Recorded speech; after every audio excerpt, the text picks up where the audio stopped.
أعوذ بالله من الشيطان الرجيم. بسم الله الرحمن الرحيم. وما من دابة في الأرض إلا على الله رزقها ويعلم مستقرها ومستودعها كل في كتاب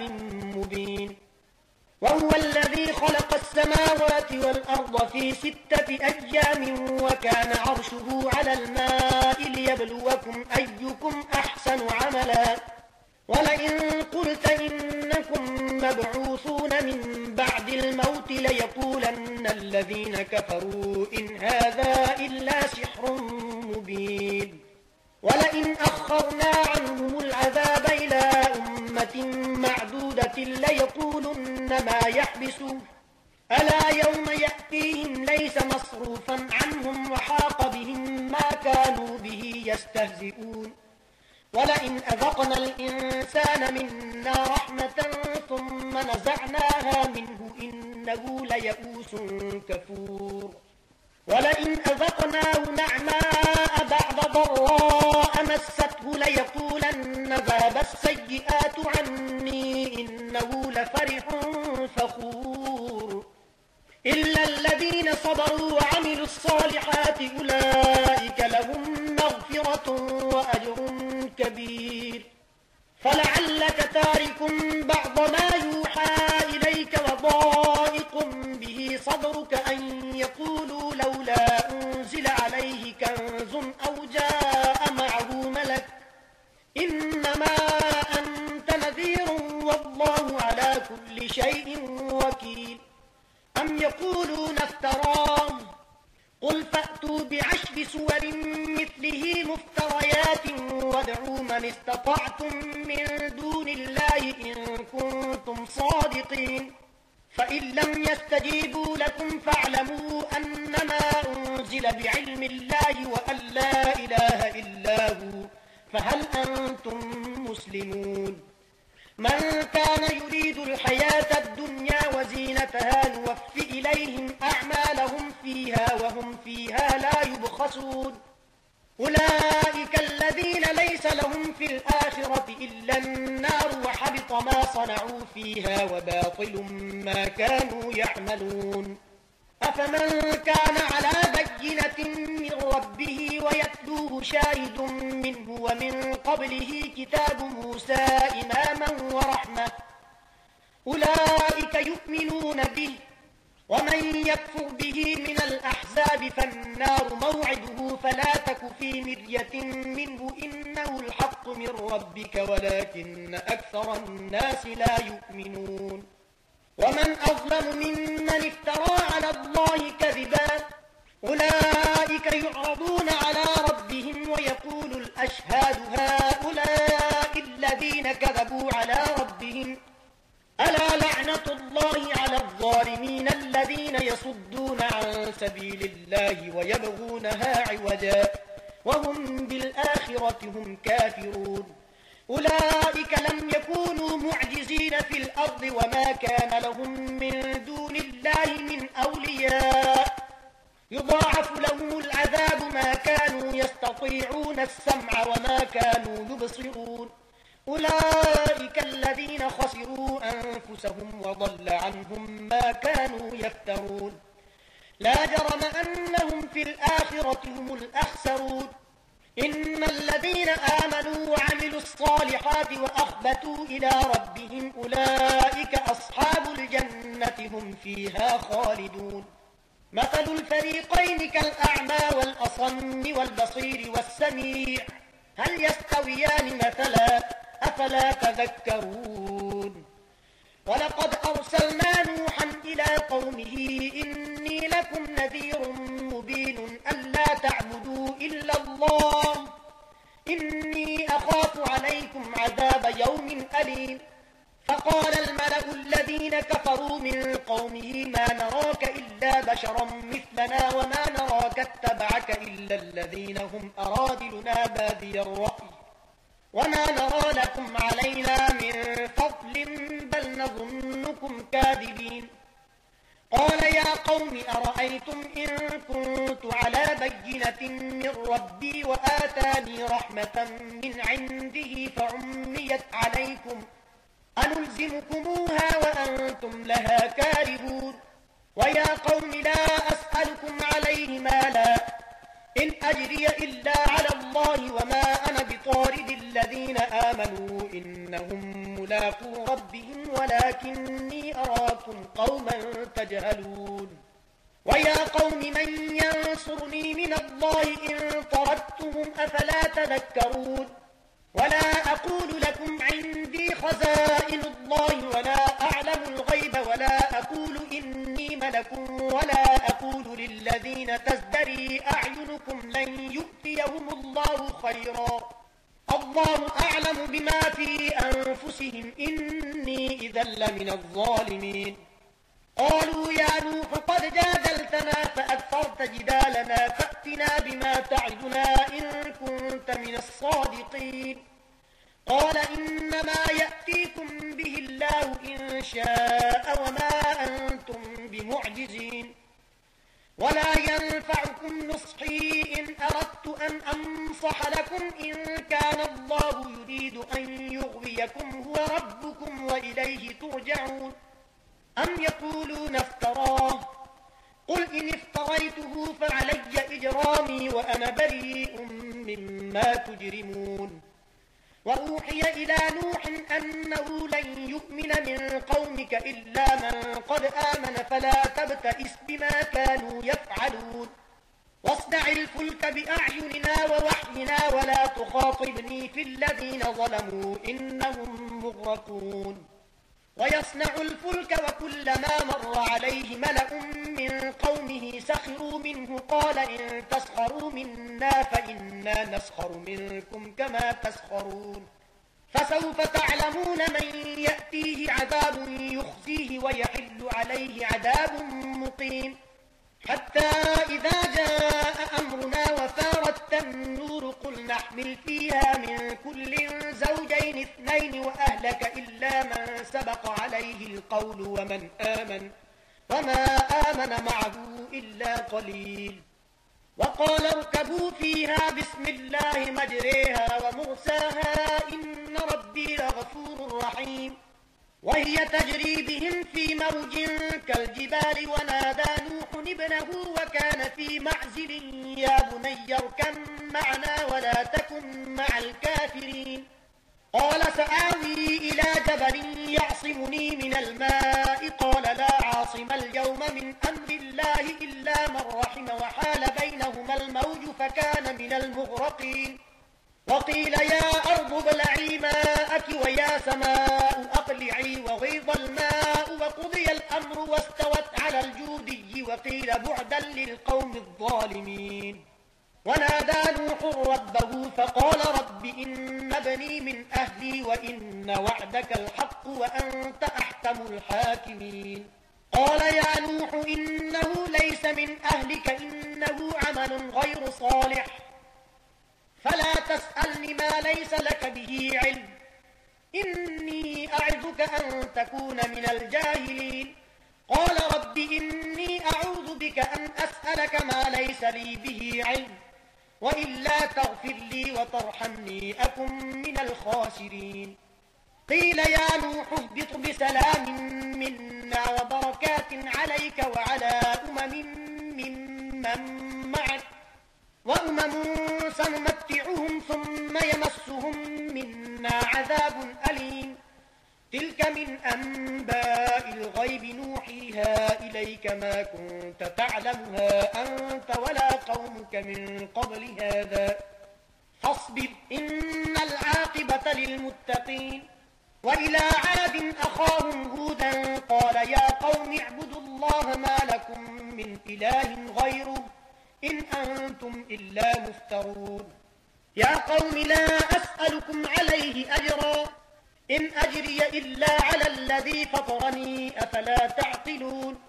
ويا قوم استغفروا ربكم ثم توبوا إليه يرسل السماء عليكم مدرارا ويزدكم قوة إلى قوتكم ولا تتولوا مجرمين قالوا يا هود ما جئتنا ببينة وما نحن بتاركي آلهتنا عن قولك وما نحن لك بمؤمنين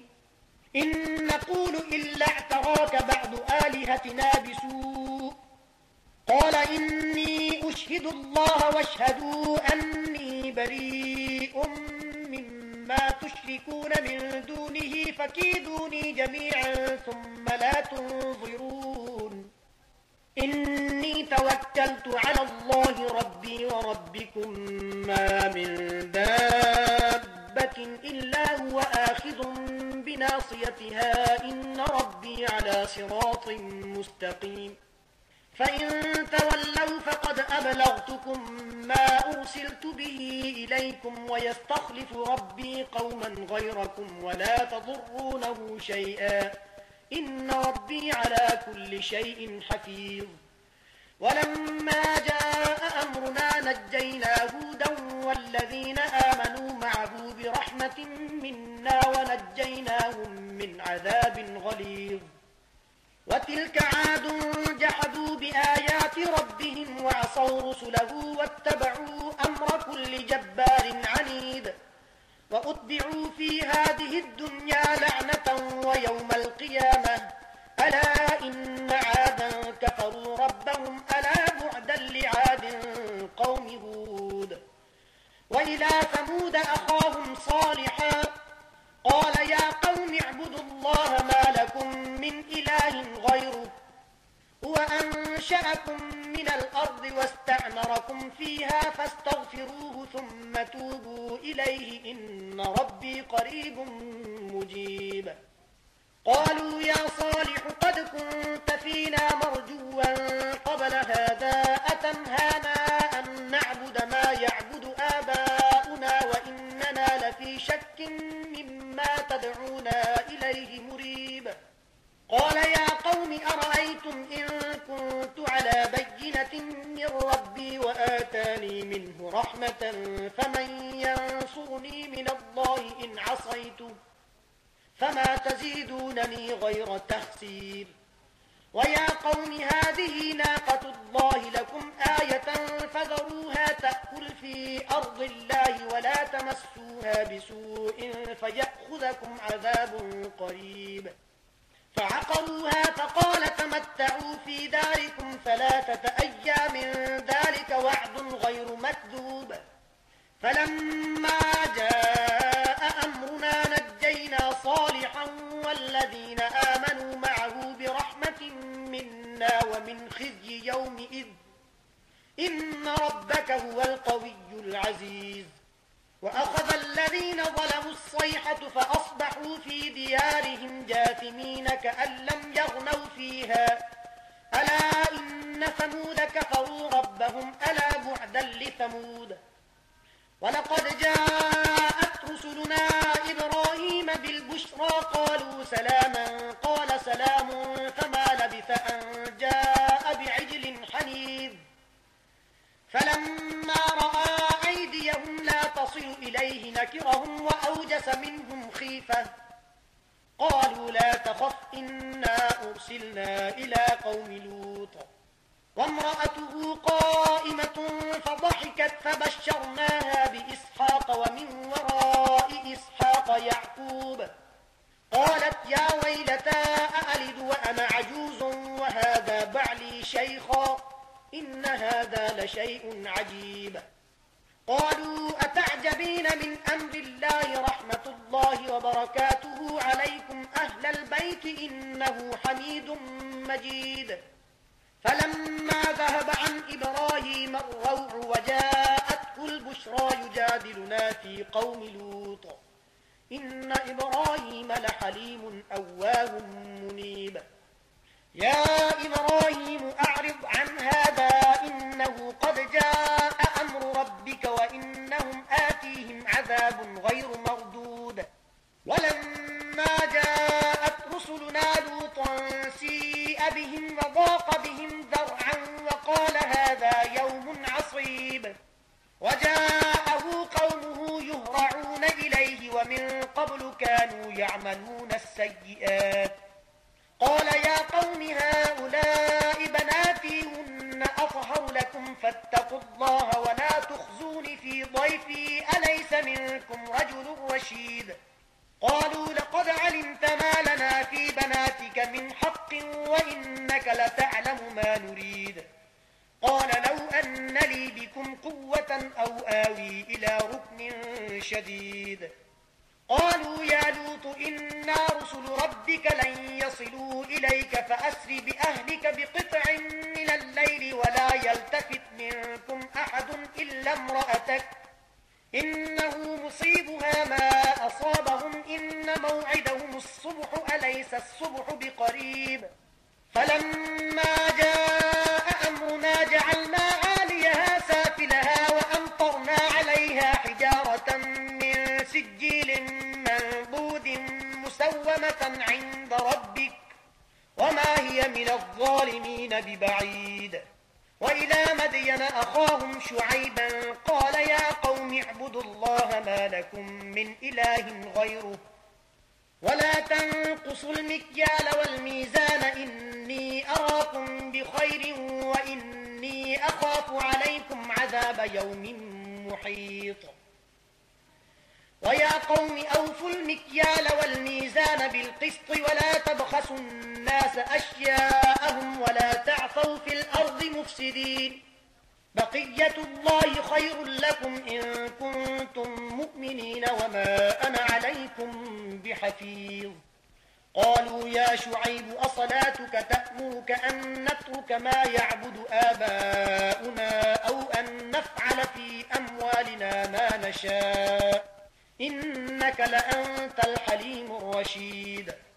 قال يا قوم أرأيتم إن كنت على بينة من ربي ورزقني منه رزقا حسنا وما أريد أن أخالفكم إلى ما أنهاكم عنه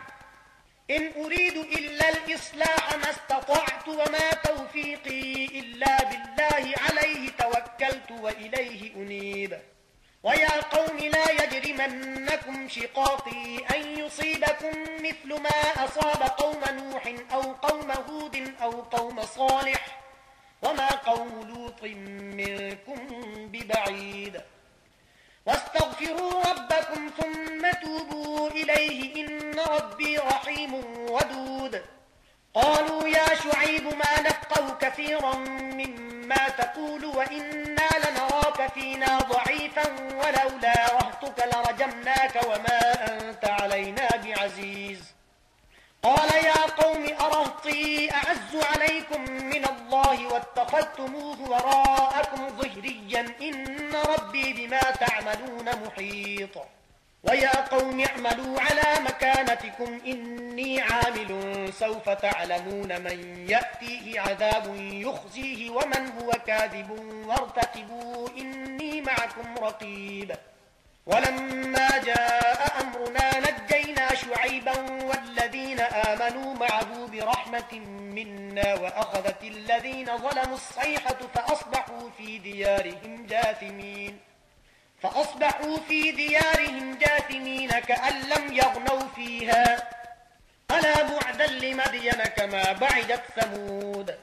ولقد أرسلنا موسى بآياتنا وسلطان مبين إلى فرعون وملئه فاتبعوا أمر فرعون وما أمر فرعون برشيد يقدم قومه يوم القيامة فأوردهم النار وبئس الورد المورود وأتبعوا في هذه لعنة ويوم القيامة بئس الرفد المرفود ذلك من أنباء القرى نقصه عليك منها قائم وحصيد وما ظلمناهم ولكن ظلموا أنفسهم فما أغنت عنهم آلهتهم التي يدعون من دون الله من شيء لما جاء أمر ربك وما زادوهم غير تتبيب وكذلك أخذ ربك إذا أخذ القرى وهي ظالمة إن أخذه أليم شديد إن في ذلك لآية لمن خاف عذاب الآخرة ذلك يوم مجموع له الناس وذلك يوم مشهود وما نؤخره إلا لأجل معدود يوم يأتي لا تكلم نفس إلا بإذنه فمنهم شقي وسعيد فأما الذين شقوا ففي النار لهم فيها زفير وشهيق خالدين فيها ما دامت السماوات والأرض إلا ما شاء ربك إن ربك فعال لما يريد وأما الذين سعدوا ففي الجنة خالدين فيها ما دامت السماوات والأرض إلا ما شاء ربك عطاء غير مجدود فلا تك في مرية مما يعبد هؤلاء ما يعبدون إلا كما يعبد آباؤهم من قبل وإنا لموفوهم نصيبهم غير منقوص ولقد آتينا موسى الكتاب فاختلف فيه ولولا كلمة سبقت من ربك لقضي بينهم وإنهم لفي شك منه مريب وإن كلا لما ليوفينهم ربك أعمالهم إنه بما يعملون خبير فاستقم كما أمرت ومن تاب معك ولا تطغوا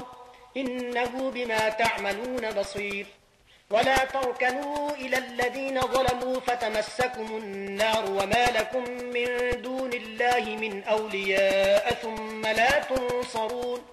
وأقم الصلاة طرفي النهار وزلفا من الليل إن الحسنات يذهبن السيئات ذلك ذكرى للذاكرين واصبر فإن الله لا يضيع أجر المحسنين فلولا كان من القرون من قبلكم أولو بقية ينهون عن الفساد في الأرض إلا قليلا ممن أنجينا منهم واتبع الذين ظلموا ما أترفوا فيه وكانوا مجرمين وما كان ربك ليهلك القرى بظلم وأهلها مصلحون ولو شاء ربك لجعل الناس أمة واحدة ولا يزالون مختلفين إلا من رحم ربك ولذلك خلقهم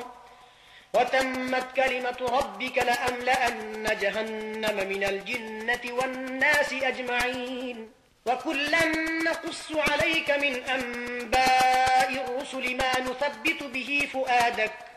وجاءك في هذه الحق وموعظة وذكرى للمؤمنين وقل للذين لا يؤمنون اعملوا على مكانتكم إنا عاملون وانتظروا إنا منتظرون ولله غيب السماوات والأرض وإليه يرجع الأمر كله فاعبده وتوكل عليه وما ربك بغافل عما تعملون بسم الله الرحمن الرحيم ألف لام را تلك آيات الكتاب المبين إنا أنزلناه قرآنا عربيا لعلكم تعقلون نحن نقص عليك أحسن القصص بما أوحينا إليك هذا القرآن وإن كنت من قبله لمن الغافلين إذ قال يوسف لأبيه يا أبت إني رأيت 11 كوكبا والشمس والقمر رأيتهم لي ساجدين قال يا بني لا تقصص رؤياك على إخوتك فيكيدوا لك كيدا إن الشيطان للإنسان عدو مبين وكذلك يجتبيك ربك ويعلمك من تأويل الأحاديث ويتم نعمته عليك وعلى آل يعقوب كما أتمها على أبويك من قبل إبراهيم وإسحاق إن ربك عليم حكيم لقد كان في يوسف وإخوته آيات للسائلين إذ قالوا ليوسف وأخوه أحب إلى أبينا منا ونحن عصبة إن أبانا لفي ضلال مبين اقتلوا يوسف أو اطرحوه أرضا يخل لكم وجه أبيكم وتكونوا من بعده قوما صالحين قال قائل منهم لا تقتلوا يوسف وألقوه في غيابة الجب يلتقطه بعض السيارة إن كنتم فاعلين قالوا يا أبانا ما لك لا تأمنا على يوسف وإنا له لناصحون أرسله معنا غدا يرتع ويلعب وإنا له لحافظون قال إني ليحزنني أن تذهبوا به وأخاف أن يأكله الذئب وأنتم عنه غافلون قالوا لئن أكله الذئب ونحن عصبة إنا إذا لخاسرون فلما ذهبوا به وأجمعوا أن يجعلوه في غيابة الجب وأوحينا إليه لتنبئنهم بأمرهم هذا وهم لا يشعرون وجاءوا أباهم عشاء يبكون قالوا يا أبانا إنا ذهبنا نستبق وتركنا يوسف عند متاعنا فأكله الذئب وما أنت بمؤمن لنا ولو كنا صادقين وجاءوا على قميصه بدم كذب قال بل سولت لكم أنفسكم أمرا فصبر جميل والله المستعان على ما تصفون وجاءت سيارة فأرسلوا واردهم فأدلى دلوه قال يا بشرى هذا غلام وأسروه بضاعة والله عليم بما يعملون وشروه بثمن بخس دراهم معدودة وكانوا فيه من الزاهدين وقال الذي اشتراه من مصر لامرأته أكرمي مثواه عسى أن ينفعنا أو نتخذه ولدا وكذلك مكنا ليوسف في الأرض ولنعلمه من تأويل الأحاديث والله غالب على أمره ولكن أكثر الناس لا يعلمون ولما بلغ أشده آتيناه حكما وعلما وكذلك نجزي المحسنين وراودته التي هو في بيتها عن نفسه وغلقت الأبواب وقالت هيت لك قال معاذ الله إنه ربي أحسن مثواي إنه لا يفلح الظالمون ولقد همت به وهم بها لولا أن رأى برهان ربه كذلك لنصرف عنه السوء والفحشاء إنه من عبادنا المخلصين واستبق الباب وقدت قميصه من دبر وألف يا سيدها لدى الباب قالت ما جزاء من أراد بأهلك سوءا إلا أن يسجن أو عذاب أليم قال هي راودتني عن نفسي وشهد شاهد من أهلها إن كان قميصه قد من قبل فصدقت وهو من الكاذبين وإن كان قميصه قد من دبر فكذبت وهو من الصادقين فلما رأى قميصه قد من دبر قال إنه من كيدكن إن كيدكن عظيم يوسف أعرض عن هذا واستغفري لذنبك إنك كنت من الخاطئين وقال نسوة في المدينة امرأة العزيز تراود فتاها عن نفسه قد شغفها حبا إنا لنراها في ضلال مبين فلما سمعت بمكرهن أرسلت إليهن وأعتدت لهن متكئا وآتت كل واحدة منهن سكينا وقالت اخرج عليهن فلما رأينه أكبرنه وقطعن أيديهن وقلن حاش لله ما هذا بشرا إن هذا إلا ملك كريم قالت فذلكن الذي لمتنني فيه ولقد راودته عن نفسه فاستعصم ولئن لم يفعل ما آمره ليسجنن وليكون من الصاغرين قال رب السجن أحب إلي مما يدعونني إليه وإلا تصرف عني كيدهن أصب إليهن وأكن من الجاهلين فاستجاب له ربه فصرف عنه كيدهن إنه هو السميع العليم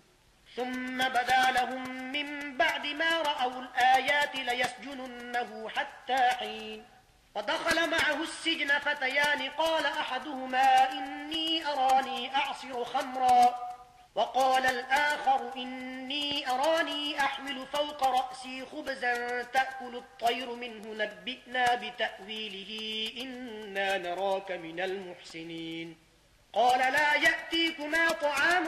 ترزقانه إلا نبأتكما بتأويله قبل أن يأتيكما ذلكما مما علمني ربي إني تركت ملة قوم لا يؤمنون بالله وهم بالآخرة هم كافرون واتبعت ملة آبائي إبراهيم وإسحاق ويعقوب ما كان لنا أن نشرك بالله من شيء ذلك من فضل الله علينا وعلى الناس ولكن أكثر الناس لا يشكرون يا صاحبي السجن أأرباب متفرقون خير أم الله الواحد القهار ما تعبدون من دونه إلا أسماء سميتموها أنتم وآباؤكم ما أنزل الله بها من سلطان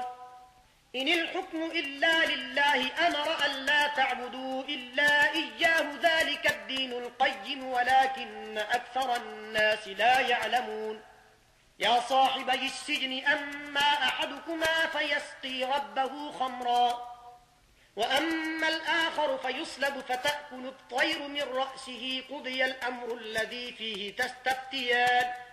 وقال للذي ظن أنه ناج منه اذكرني عند ربك فأنساه الشيطان ذكر ربه فلبث في السجن بضع سنين وقال الملك إني أرى 7 بقرات سمان يأكلهن 7 عجاف و7 سنبلات خضر وأخر يابسات يا أيها الملأ أفتوني في رؤياي إن كنتم للرؤيا تعبرون قالوا أضغاث أحلام وما نحن بتأويل الأحلام بعالمين وقال الذي نجا منهما وادكر بعد أمة أنا أنبئكم بتأويله فأرسلون يوسف أيها الصديق أفتنا في 7 بقرات سمان يأكلهن 7 عجاف و7 سنبلات خضر وأخر يابسات لعلي أرجع إلى الناس لعلهم يعلمون قال تزرعون 7 سنين دأبا فما حصدتم فذروه في سنبله إلا قليلا مما تأكلون ثم يأتي من بعد ذلك 7 شداد يأكلن ما قدمتم لهن إلا قليلا مما تحسنون ثم يأتي من بعد ذلك عام فيه يغاث الناس وفيه يعصرون وقال الملك ائتوني به فلما جاءه الرسول قال ارجع إلى ربك فاسأله ما بال النسوة اللاتي قطعن أيديهن إن ربي بكيدهن عليم قال ما خطبكن إذ راوتن يوسف عن نفسه قلنا حاش لله ما علمنا عليه من سوء قالت امرأة العزيز الآن حصحص الحق أنا راودته عن نفسه وإنه لمن الصادقين ذلك ليعلم أني لم أخنه بالغيب وأن الله لا يهدي كيد الخائنين صدق الله العظيم.